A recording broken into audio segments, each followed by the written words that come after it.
Hello friends, welcome to the channel Dewdear Academy. So this is the part 4 of the question paper discussion, that is SCT Staff Nurse Examination. Sree Chitra Thirunal Institute for Medical Science and Technology, Trivandrum. So this is the part 4 of the question paper discussion of this SCT Staff Nurse Examination. So let me continue. Question number 46. When checking a client's fundus on the second postpartum day, the nurse observes that the fundus is above the umbilicus and displaced to the right. The nurse evaluates that the client probably has.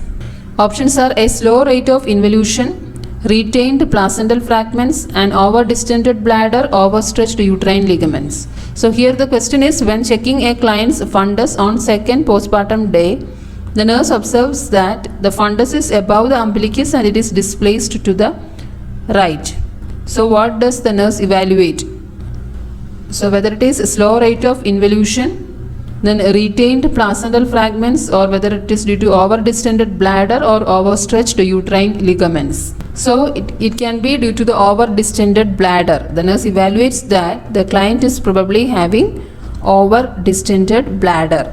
Then 47th question, the side effects of a long-term cortisone therapy is. Options are hypoglycemia, severe anorexia, anaphylactic shock, behavioral changes. What is the side effect of long-term cortisone therapy? The correct answer is option D, that is behavioral changes. Due to the long-term cortisone therapy, the most side effect among these options, the correct side effect is behavioral changes. Then question number 48. The nurse is caring a client who is receiving a unit of packed RBCs.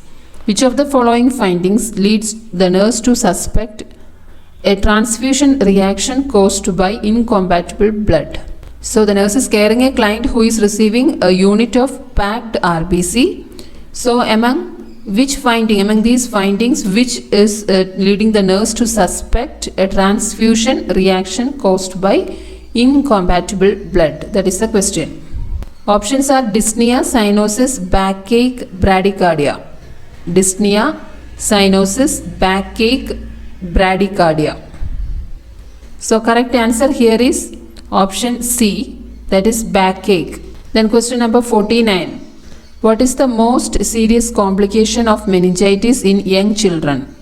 Options are epilepsy, blindness, peripheral circulatory collapse, communicating hydrocephalus. What is the most serious complication of meningitis in young children? The most serious complication is peripheral circulatory collapse. Peripheral circulatory collapse is the most serious complication of meningitis in young children. So option C is the answer. Then question number 50. The maximum score in Apgar scoring is. Options are 5, 10, 15, 12. What is the maximum scoring in Apgar? So the correct answer is 10. That is option B is the correct answer. 10 is the maximum score in Apgar scoring. Then question number 51. A young child has coarctation of aorta. What should the nurse expect to identify when taking the child's vital signs? So the question is, young child has coarctation of aorta. What should the nurse expect to identify when taking the vital signs of the child? Options are weak radial pulse, an irregular heartbeat, a bounding femoral pulse, an elevated BP in the arm. So what is the finding that what finding is identified by the nurse when taking the vital sign of the child? If the child is having coarctation of aorta, that is option D is the correct answer, that is an elevated BP in the arm. The correct answer is elevated BP in the arm is what the nurse expects to identify when taking the vital signs of the patient or child with coarctation of aorta. Then question number 52. An increase in CVP is seen in options dehydration, renal failure, liver failure, shock. An increase in CVP, central venous pressure, it is seen in dehydration, renal failure, then liver failure, shock. The correct answer is it is seen in renal failure. Option B is the correct answer. Increase in CVP is seen in renal failure. Then question number 53. Strawberry tongue is a sign of. Strawberry tongue is a sign of. Options: microcytic anemia, scarlet fever, Rocky Mountain spotted fever, mumps. Strawberry tongue is a sign of microcytic anemia, scarlet fever, then Rocky Mountain spotted fever and mumps. What is the correct answer here? Answer is option B, scarlet fever. Okay, scarlet fever is the correct answer. Strawberry tongue is a sign of scarlet fever. Then question number 54. Common symptom of salicylate toxicity is decreased urine output, jaundice, anorexia, tinnitus. What is the common symptom of salicylate toxicity? Common symptom of salicylate toxicity is whether it is decreased urine output, jaundice, anorexia, tinnitus.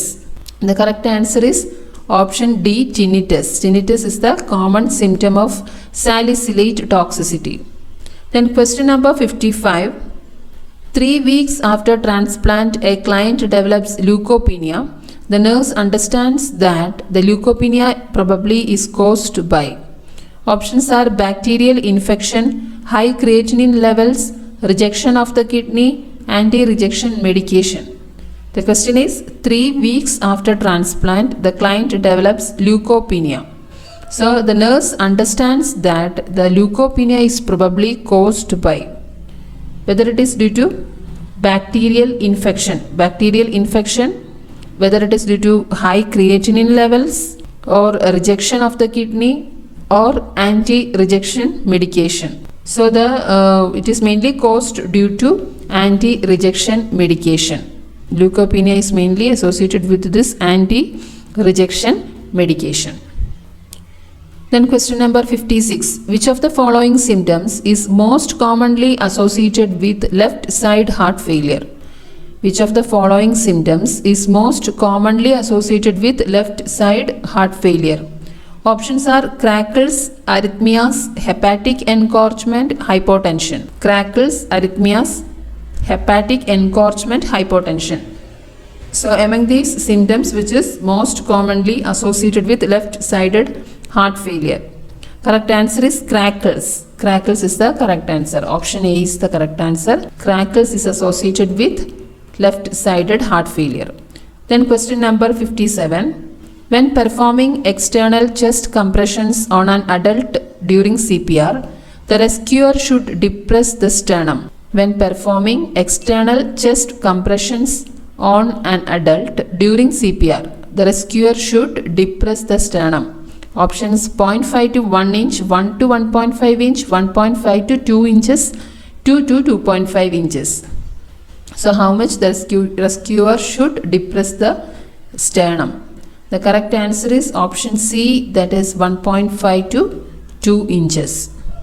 In case of adult, when performing the chest compressions, the rescuer should depress the sternum 1.5 to 2 inches for adult. Then question number 58. Which post-procedure intervention should the nurse implement in a client after ERCP? Which post-procedure intervention should the nurse implement in a client after ERCP? Options are assess for rectal bleeding, increase fluid intake, assess gag reflex, keep in supine position.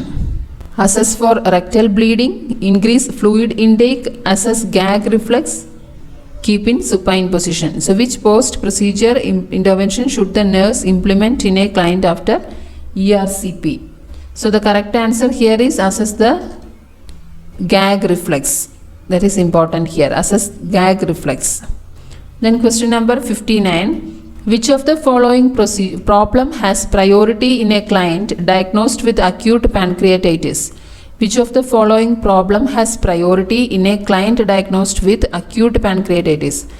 Risk for fluid volume deficit, alteration in comfort, imbalanced nutrition less than body requirement, knowledge deficit. So which problem is more important or has priority in a client with acute pancreatitis? The correct answer is alteration in comfort. In case of acute pancreatitis, the patient will be having severe pain. So alteration in comfort is the priority problem for the client diagnosed with acute pancreatitis. Option B is the correct answer. Then question number 60. Which endocrine disorder would the nurse assess for in a head injury patient with increased intracranial pressure? Which endocrine disorder would the nurse assess for in a head injury patient with increased intracranial pressure? Options are pheochromocytoma, diabetes insipidus, Hashimoto's disease, gynecomastia. So which endocrine disorder is important, or the nurse should assess in a client with head injury with an increased ICP? The correct answer is diabetes insipidus. Among these options, the correct answer here is diabetes insipidus. It should be considered when the nurse is assessing for the patient with head injury and increased ICP. Diabetes insipidus is the answer. Option B is the correct answer. So thank you for watching the video.